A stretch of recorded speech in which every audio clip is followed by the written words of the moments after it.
With Makoto on her back, Mukuro took several trophies from the gym entrance hall, and after passing through the door leading to the hallway, she jammed the trophies through the door handles. Though Sakura could easily destroy these makeshift locks, they should buy Mukuro a few extra seconds. Then Mukuro started running to the nurse's office, the place she last spoke to Makoto. Everything necessary for performing the first aid could be found there. Her little sister was her enemy. The enemy! Her fellow ultimate students were her enemy. The enemy! And her only ally right now was Makoto, who was on the verge of death. Yep. The enemy! And the only person who can convince everyone that they're not dumb. Mukuro knew she wasn't her own ally right now. Amidst all this chaos, amidst her sister's betrayal and nearly being killed, she believed. She believed she was the only one who truly understood her little sister. That's why she felt like she had to protect her. That's right. You didn't do anything wrong, Junko. You just wanted to feel despair, that's all. Right? Because you love me. That's why you wanted to kill me. You were just trying to feel despair, right? I'm sorry. I'm sorry I failed to bring you despair. But at the same time, she wondered. If she saves Makoto and betrays her sister by disrupting her plan, wouldn't that fill her with an even stronger despair? Wouldn't that make her happy? But betray Junko? What should I do? Mukuro closed her eyes and listened to Makoto's weak breaths. What should I do, Makoto? Save me! On a yeah, you just fucking just like save me! Please! I'm dying! I'm fucking dying here! If someone just heard that knocks on the door. Comedy, ladies and gentlemen. On a battlefield where all you need to do is kill and survive, Mukuro was invincible. She could suppress all her emotions and fully immerse herself in being the perfect killing machine. Except she can't kill Makoko. But on this twisted battlefield of daily high school life, she could no longer keep her emotions in check, especially around her little sister. Spister. Mukuro, the ultimate soldier, was beginning to question being ultimate despair. Do it. The impulses of the normal high school girl inside of her were starting to affect her state of mind. Even so, the poor girl continued to run through the dark hallways, clinging to this conflict within herself. She was now walking along a narrow, hair-thinned path. A path between the hope of Makoto Naegi and the despair of Enko Junoshima. Yep. Fuck yourself. Meanwhile, back to the action, everybody. Meanwhile, in the Hall of Stupid, everyone still in the gym was left in a state of complete confusion. Toko was famous for being a prolific author, but even though she came across as unsociable and depressing, her mind-blowing transformation seemed to have just tossed all that aside. I don't know who this is. I think that's Hina. No, it's Sayaka. Toko is Genocide Jack? Sayaka trembled with fear as Jack tilted her head and stuck out her long tongue. Huh? What's this reception to give? There. What's with this reception, you guys? You guys didn't know who I was? Have I been found out? Or have you known all along? And why was the sullen samurai dressed like that? That outfit didn't look good on her at all. The sullen samurai was probably referring to Mukuro, which means Toko had already knew Mukuro in advance. Confronted by that shocking truth, the students had no idea where to begin talking. So many things were clearly wrong by this point. But there were a few students such as Byakuya and Kyoko who opted to remain calm and observe the situation. Alright, someone better spill it. Who gave Makoto an extra mouth to feed? I don't care if you want to stab him or silence him. I just can't forgive whoever put that ugly asshole in Big Mac's side. That ugly asshole in Big Mac's side. Toko, no Genocide Jack, spun her scissors in her hand. As she spoke, her emotions and facial expressions constantly changed. She's constantly changing him. Yeah, just in seconds. Even without the threat of her scissors, she exuded an aura of danger. She excluded one. That made her unapproachable. This flank steak of a young boy like Macaroon is like a bluebird that pops out of a golden egg. If you would have just let me handle it, I would have killed him so good even Tidal and Midal would have been gonna die. Talk to you later. Talk you later to you later. I think it's Tile Till and Mile Till, whatever that is. But poor what the fuck? McCuties? But poor my cutie's heart and soul have been stomped up by such a sloppy kill. That actually sounds pretty exciting too, but I decline. Toko, you're not making any sense! Screamed Aoi. What in the world happened to you? Genocide Jack answered by pointing her scissors at Aoi. What happened to me? I got bored, that's what. That sourpuss locked me up a few days ago, but when she went unconscious, I thought I'd finally get to do my thing. But I woke up for this? My cutie's soaked in blood and I got no clue what's going on. It's so damn confusing, all I could do was laugh. No one seemed to be able to get a straight answer out of Jack, so Hifumi made a timid remark. I get what goes in this my 2D dating games, but this shit doesn't even compare. It's like there's a triple X difficulty level to clear her. I can't believe even you think of— I can't believe you even think about her as someone worth clearing, man! Suddenly I'm Nagito! The fuck? I'm giving him Nagito's voice now, because I don't remember. He deserves it. Yeah, he does. It was clear that things were going nowhere. And as if she were responding to everyone else's expectations, Sakura stepped forward. She might be in the throes of confusion. She found my stash! I should try to restrain her from now. From now? From now. She's not allowed to be in the here and now, she has to be in the past. No. I was combining that and it's like I tried to restrain her from him. Because like I thought of like from Nagito's stash. As soon as she heard that, Genocide Jack stopped moving, stuck out her lizard-like tongue, and grinned wickedly. Oh, what's up? Are you really gonna fight me, Battle Ogre? Too bad. My lovely scissors are only for cutting through adorable boys. Women should just stay home. I won't taint my scissors with your filthy blood. Sakura replied. It seems my words are useless. I have been defeated by the power of insanity. Fucking Phoenix Wright just walks out. I cannot win this fight. Sakura re-entered a fighting stance, determined to restrain Jack. But Jack knew that she couldn't win in a fair fight and adopted a strange stance of her own. In a normal fight, Jack would obviously lose to the ogre. But if Jack focused on just dodging attacks, then the outcome of the fight would be hard to foresee. Of course, Genocide Jack's physical abilities were only obvious to a few of the students in the first place. The two women exchanged hostile stares as the other students gulped nervously and watched. Cat fight! Except for one person. Kyoko.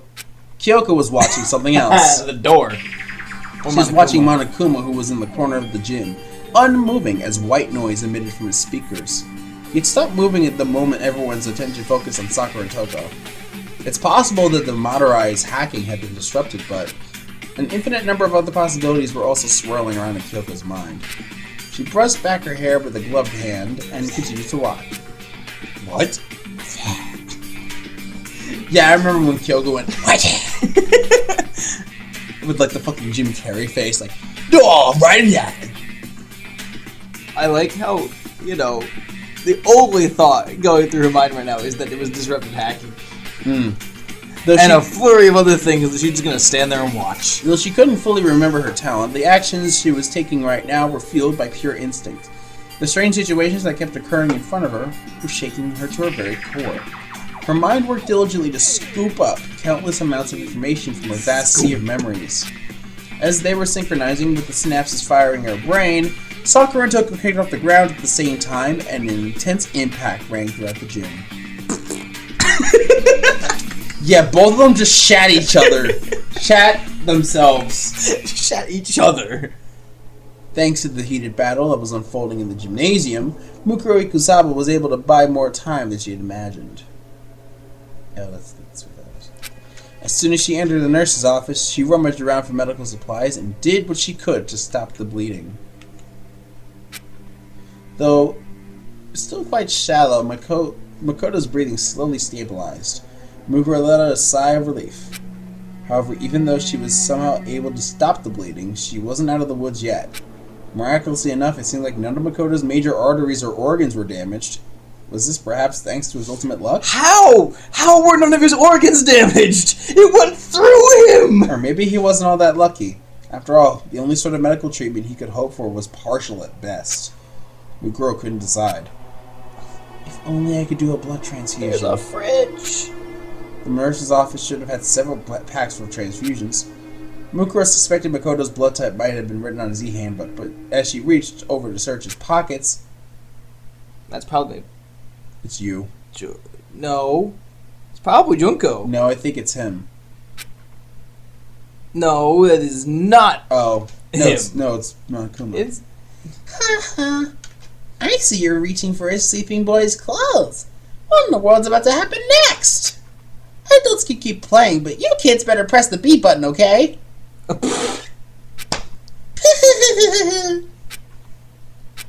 Mukuro turned to that familiar voice and saw Monokuma standing before her. Just playing his fucking theme. You're all alone with Makoto right now. Just think of me as a cute wild animal and let your lust lead the way. As the headmaster, I must prevent any illicit sexual relationships, but physical education classes are just fine, Missy. Though he looked just like the one that was at the gym, it was clearly a different Monokuma. Multiple Monokumas had been placed throughout the entire academy, so it wasn't a stretch for him to suddenly appear out of nowhere. Regardless, the same person was controlling all of them. Mukuro had been wary of Monokuma attacking her while she was treating Makoto's wounds. But his appearance at this particular moment seemed to take her by surprise. Junko? Mukuro asked cautiously. Monokuma tilted his head along with his entire upper body inquisitively. Junko? Who's that? Junko? I've never heard of that country before. No more jokes. Answer me, Junko. You were planning to kill me earlier, right? Junko this, Junko that. What's your problem? I'm telling you, I'm Monokuma. You must be a big disappointment if you can't even remember something like that. You're not just a disappointment as a person, you're a disappointment as a sister too! You're too skinny and your brain is nothing but muscles and your personality is just unbearable! I'm sorry, said Mukuro. She didn't need to apologize, but hearing her little sister call her a disappointment yet again was enough to make the ultimate soldier recoil. Which, in the anime, is more like she wants that to happen. Yeah, she literally gets off on that shit. Yeah. Monokuma ignored her in her current situation, climbed on top of Makoto's barely breathing body, and began poking his cheeks. So what are you gonna do with Makoto now? I'm really interested in human mating habits, you know? Kills him immediately. What are you... asked Mukuro before trailing off. Monokuma lowered his tone and began whispering in her ear. Makoto's a pretty nice guy, huh? He even sacrificed himself to save you. He's so generous that it actually is hopeless. He's not dead yet, insisted Mukuro. Despite her firm tone, she couldn't hide the fear lingering in her voice. That's the most disappointing thing about you. You can't even say, I won't let him die. I won't let him die, Junko. Mukuro could barely get a word in as Monokuma erupted into poo-hoo-hoos and ah-ha-ha-ha-has and continued to torment her. As if you could do that. Too bad, no regrets. See you tomorrow. Is that all because Makoto was the first person to smile at you? You, a disappointing, depressing, unladylike, inhuman-killing machine. Despite denying that he was Junko, Monokuma began speaking at lengths about Mukuro's past. This contradiction was very much like Junko, and Mukuro was so shaken that all she could do was watch the bear prattle on and on. Only the fit survive in this world. The only thing that kind-hearted people can do is die, you know. As proof, you're gonna watch Makoto die really soon. He won't die. Mukuro's tone of voice became irregular ever since she took off Junko's wig. Aside from her conversation with Makoto, everything she said as Junko from a script that her sister had written. Aside from her conversation with Makoto, everything she said as Junko was from a script that her sister had written. But now there was no script for Mukuro to rely on anymore. Mukuro was treating Monokuma like she would treat her own sister.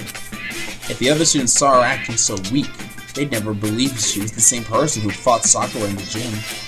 And not just that. If anyone from her mercenary past could see her now, her stark change in attitude might make them think she was someone else entirely. Monokuma continued to rail against Mukuro. Nope, he's gonna die. I know it's sad, but you're just gonna have to face the facts. Monokuma wriggled his limbs and danced around and pointed right at Mukuro's face. Because Makoto is gonna die by your hands! Huh? In fighting among the terrorists, the big bad terrorist signs the weak-willed Makoto before he can leak any information. Doesn't that happen all the time? In the end, all the desperate things you said in the gym turned out to be lies you told just to escape. Mukuro frowned at Monokuma. You can't do that, Junko. I won't let you do that. As she blurted out those words in a trembling voice, Mukuro was gripped with confusion about what she had just said. She's been possessed by Makoto's spirit of peace and hope. Sorry, can you say that again with less bullshit, please? She's been possessed by the spirit of hope from Makoto's dying corpse. I said less bullshit, not more bullshit. In fact, you added more than what you said before. No, I didn't. I made it less bullshit. Because he's not dead yet! I said the spirit of hope, not the spirit of Makoto. Not the spirit of his corpse is what you just said! His corpse has the spirit of hope in it. It's almost a corpse. It's about to be a corpse, according to Monokuma. So obviously he's possessing her from the exterior of, barely being alive in a coma situation and just making her be hope. Can you stop talking now? Alright, because you're just making the rest of the video I won't talk. Alright, go ahead. Oh! Am I defying Junko right now? Why?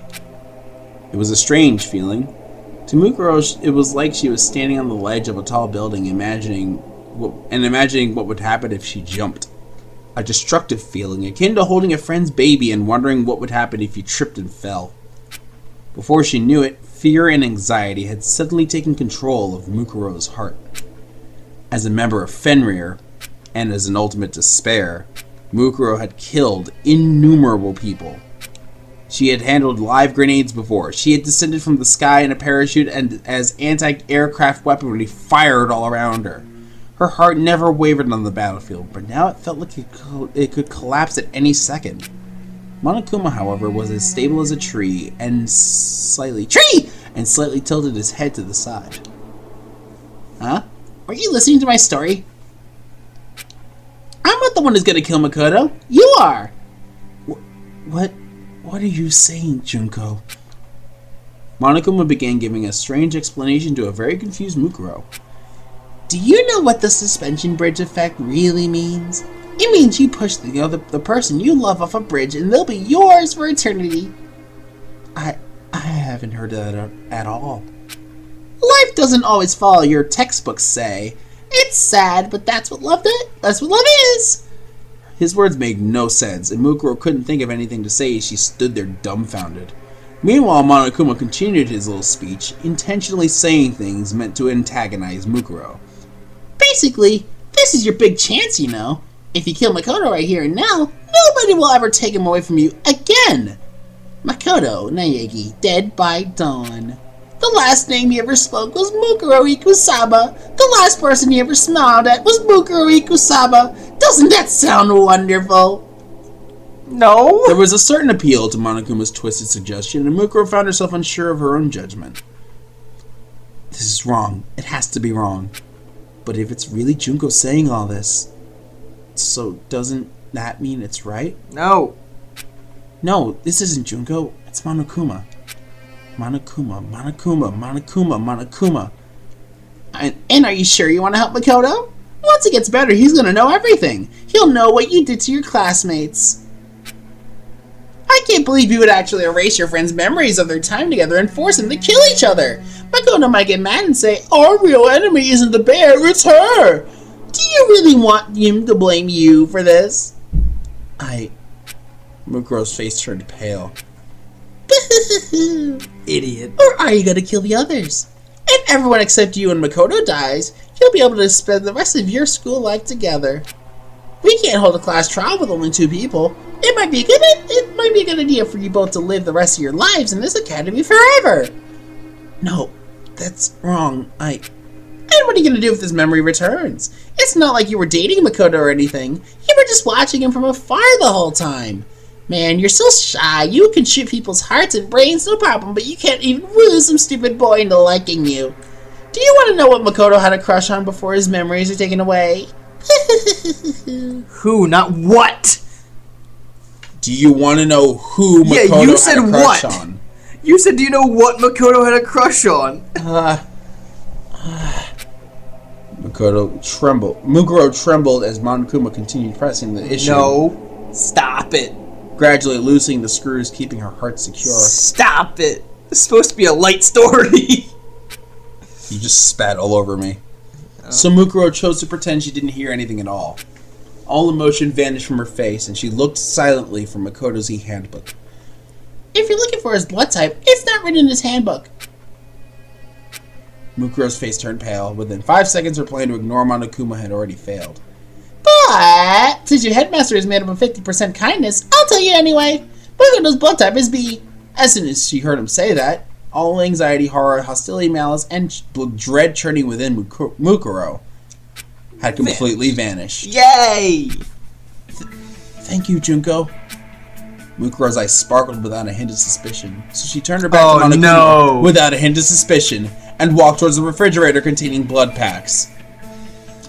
Fresh blood packs should have been prepared before the plan took effect. They'll last in cold storage for 21 days, and she'd still be good. Despite her emotionless face, Mukuro let herself feel a small amount of satisfaction as she took the blood pack from the refrigerator. As Monokuma watched her, his normally emotionless eyes twitched ever so slightly. If a third party could see his face right now, or even if the other students could see his face right now, they'd wonder, is Monokuma surprised? That's right, they'd have the same shock on their faces if they were seeing Monokuma for the first time. At that moment, a whisper crept out of Monokuma's emotionless face. There should be a limit to how disappointing you can be. It was far quieter than a mosquito's wings, and even with her battle-hardened hearing, Mukuro couldn't hear what she said. Monokuma shook his head, and the voice returned to normal. It's not like I care about the ultimate despair, has hope. What? It's not that I care.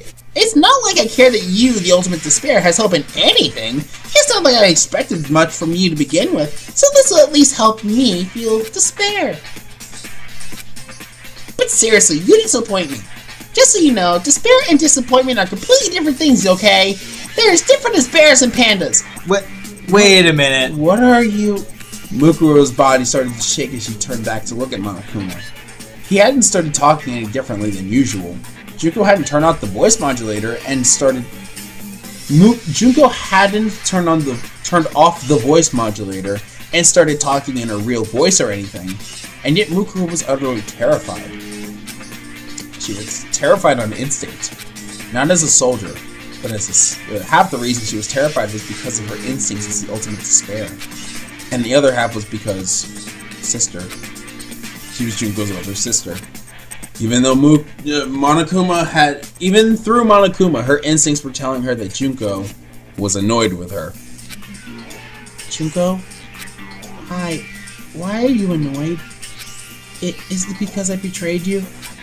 Or is it because I didn't die like you wanted me to? Ugh! Sulked Monokuma. I'm beyond annoyed! I'm really, really angry and I'm really, really disappointed right now. I'm so pissed I could take a rage nap right now. Do it. Monokuma's anger didn't seem any different from his usual anger towards the students, but Mukuro could instinctively sense another emotion mixed with it. Right now, she could feel that Junko was feeling... despair. Hopeless disappointment. Good. It's normal for someone who's disappointed to lose hope, but for ultimate despair, disappointment means something else entirely.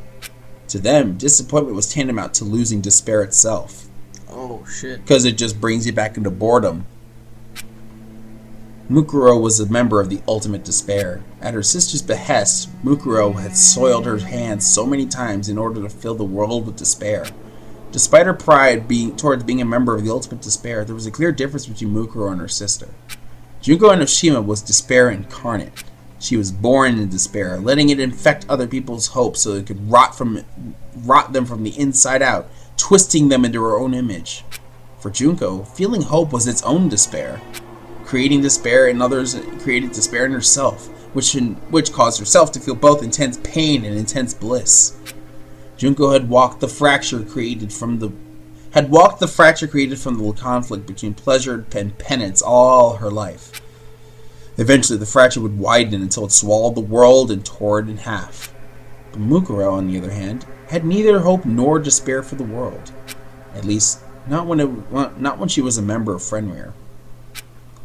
Ever since she was a small child, Mukuro believed she was meant to spread despair because of her sister. She didn't harbor any ill will towards the world. She simply accepted she was meant to spread despair, and chose to walk the same path as her sister. The doubt she felt was only a recent development. When Junko told her about the plan, when she watched the world burn at the hands of terrorists wearing Monokuma masks, she never wavered once. However, as soon as she heard about her sister's plan to make her classmates kill each other, Makoto included, a strange feeling began to stir within her. What started as a seed of doubt soon grew into a thorny vine ensnaring Mukuro's feet. As soon as she disguised herself as Junko and finished meeting the other students, as soon as she had confirmed that everyone's memories had been completely taken away, that vine began tightening around Mukuro's heart. They're gone. Junko's the only one who knows about me now. That's it. But that's no problem. It's just like old times. Things will never go back to the way they used to be, but it's fine. This should be fine. She had relinquished the past 2 years she had spent with her friends so she could betray them and deliver death and despair unto them. Though her heart ached, Mukuro was beyond feeling guilt or remorse for her actions. But the question, why does my heart ache like this, still remained unanswered. Perhaps that was why she spent so much time talking to Makoto when she was in the nurse's office. And when Makoto gave her that one particular answer, something changed inside her. In return, I promise that if I do decide to kill someone, it won't be you. The words Mukuro blurted out to Makoto weren't improvised to further her role as Junko. It was an honest sentiment from the bottom of her heart. She was even planning to ask Junko herself if Makoto could somehow be spared in her plan. Over the past 2 years, Mukuro's interest has slowly been shifting away from her sister and towards the world itself. By extension, her interest also included Makoto, and the first person to ever smile at her and make her feel connected to the world. He was like a sapling of pure honesty that had taken root in Mukuro's heart. But by the time she'd realized that, the tree had already rotted. As Mukuro struggled to understand the situation, Monokuma let out a sigh and said, I wonder which part of you is a wolf anyway. You're just a dog that blindly follows Junko's orders. What does the tattoo on your hand even mean? Are you just a bitch who's pledged her loyalty to her owner? I bet Toku would say that. I'm positive. I'm gonna get fucking drink of water. Fucking, my throat hurts so much. There's no water left in there. Fuck you. I need cold water. I need cold water I wanted. Now it's gotta be warm. My throat is so dry. It's frozen from yesterday. Hand me that water bottle. Thanks for dumping 3/4 of it onto the chair.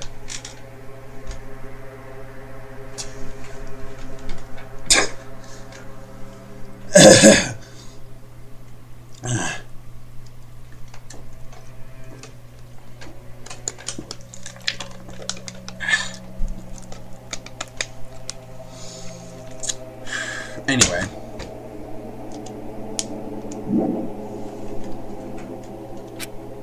Monokuma continued to talk as Mukuro stood in confusion.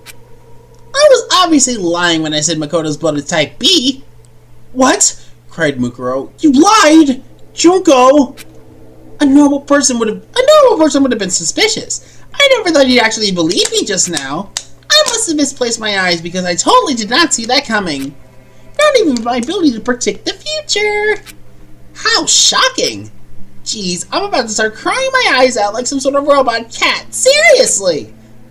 It's going to be okay, Junko, said Mukuro. I know our plan kind of fell apart, but I'm still on your side. Are you feeling alright? Because I'll do anything. Snap! A harsh sound came from Monokuma's mouth. That sound was one of my circuits overloading! It's been so long since I felt this angry. Meet me on the roof of the school. I'll smash out all your baby teeth. Monokuma started shadowboxing in front of Mukuro, who remained frozen in place, clutching a blood pack in her hand. She still looked confused, and Monokuma threw up his arms in frustration. You're so disappointing, I can't even predict it anymore! Rawr! A threatening roar burst from Monokuma's mouth as he leapt at Mukuro with his sharp claws extended. At that moment, her face became completely emotionless. It was not a conscious action. The defensive instincts she honed during her time with Fenrir temporarily suppressed her emotions as she countered Monokuma's attack. Mukuro grabbed a nearby IV stand and used it to parry Monokuma's claws. However, Monokuma's claws seemed to be made of a special alloy and easily sliced the bar in half diagonally. But instead of following up his attack, Monokuma continued talking to Mukuro. I guess you're not much of a disappointment when it comes to fighting. In fact, you were so pathetic that you died from that single attack. If you were so pathetic that you died from that single attack, that would have been interesting in its own way. But right now, you're just incompetent at everything. I'm sorry, said Mukuro. I couldn't help blocking your attack. But there's no way I can fight you, Junko. After all, I'm all you have. I'm the only one who understands you at all. Mukuro's words were riddled with endless dismay. The contrast between her usual stoic self and the way she was acting now was so stark, people might assume she had multiple personalities. Probably does. No, I think it's just crazy. She's just crazy. It's literally... Because, like, the multiple personalities is what Junko has just to keep herself from being bored. So she just does that just because she's bored. So, they're just insane. That's literally all that is. However, Monokuma just quietly stared at her.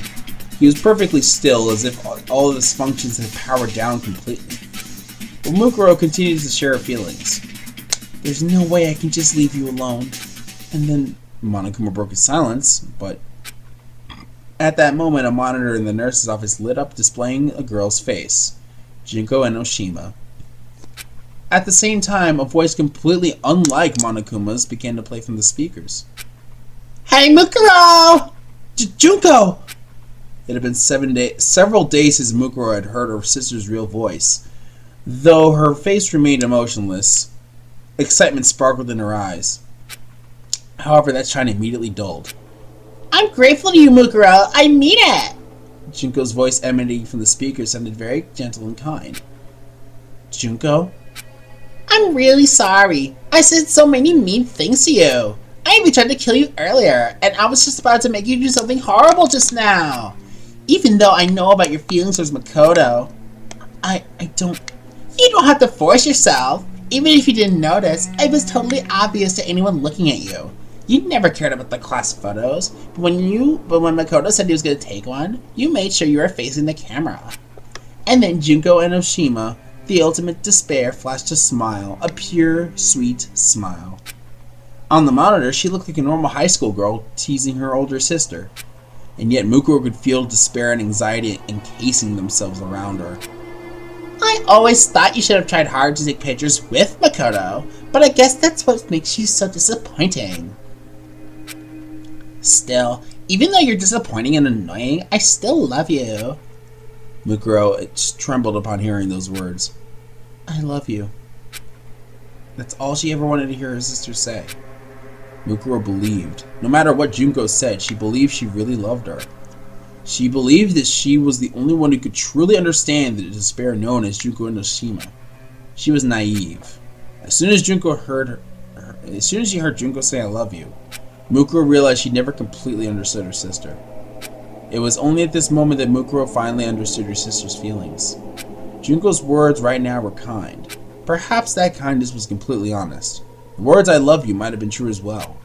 However, for Junko and Oshima, this was her way of saying goodbye. She was severing the ties between them. It was painfully clear to Mukuro. And then, before she could even say anything, the girl in the monitor made a remark that cut Mukuro to the bone. I'm sure someday you'll make your dreams come true. Ultimate Despairs never talked to each other like this. A simple truth stabbed into Mukuro's heart. Junko had no further use for her. Her own sister was parting ways with her. Mukuro had dedicated over 10 years of her life to this cause of the ultimate despair, and at this moment it all counted for nothing. But those years no longer mattered to Mukuro. Her own sister's rejection was more than enough to send her into the depths of despair. That's why Mukuro, even now, clung to a small sliver of hope. Makoko. Meanwhile, Junko was still in the monitor. Yeah, right. Did you think I would say something that nice? You're so annoying. Can't you just hurry up and disappear already? Mukuro hoped Junko would say something like that. She hoped she'd eventually start verbally abusing her or call her useless and incompetent. Mukuro was no masochist. That's not... Mukuro was no masochist, but That's a blatant... Get your bullshit out of here, bitch! But she preferred to be showered with bullets and contempt than endure this kind of emotional pain. But... I love you, Mukuro. Bye-bye! The monitor went black, leaving Mukuro to process the horrible goodbye she just received. As if on cue, Monokuma started moving again. Isn't family love so nice?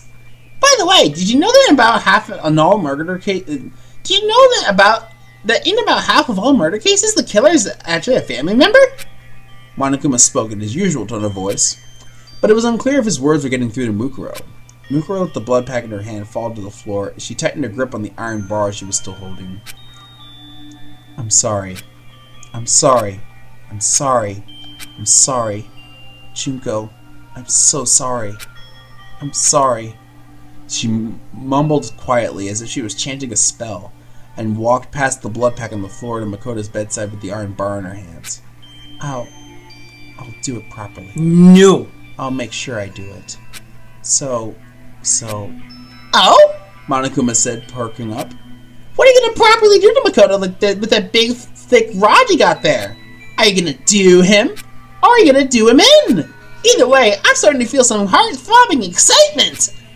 Mukuro looked like she had been completely broken. Monokuma walked closer to her with eager anticipation. Suddenly, Monokuma's body silently floated into the air. Huh? With no expression on his face, Monokuma tried to see what had just happened to him. And in the blink of an eye, an iron bar ripped through his body. The tip of the bar, which had been cut diagonally earlier into a sharp point, went straight through Monokuma and stabbed into a surveillance camera. The lens was completely destroyed, and the camera shot sparks out as it broke. The iron bar was stabbed into the surveillance camera as Monokuma dangled from the other end. He opened his mouth as if to say something, but only static came out. A few seconds later, his functions came to a complete stop. Without making a sound at all, Mukuro kicked Monokuma into the air. As Monokuma's power source and his bomb circuit had perfectly aligned with the surveillance camera in the nurse's office, Mukuro plunged the iron bar into all three of them. Damn. No normal human has the skill to utilize such a technique. Not even an ultimate. All the hesitation within Mukuro had vanished. Her eyes sparkled like a panther stalking its prey at night. A tense aura surrounded Mukuro, even more so when she fought Sakura earlier. Ignoring Monokuma's lifeless form, she looked at Makoto as he breathed softly and remembered her sister's parting words. So this is despair, she mumbled to herself. I'm so sorry, Junko. I never really understood what despair was. She spoke without emotion, like a machine. But it's going to be alright now. I finally understand. Hidden within her, passions began to stir. So, I'll make sure I'll make you happy, Junko. I'll make sure I fill you with despair. I'll save Makoto. I'll make sure the others don't die. I'll let them escape from this place. I'll deal with the people on the outside too. You invested so much time and killed so many people for the sake of this plan. And I'll destroy every last remnant of it for you. Oh. This was not an act of vengeance towards the sister who had abandoned her. This was an act of mercy.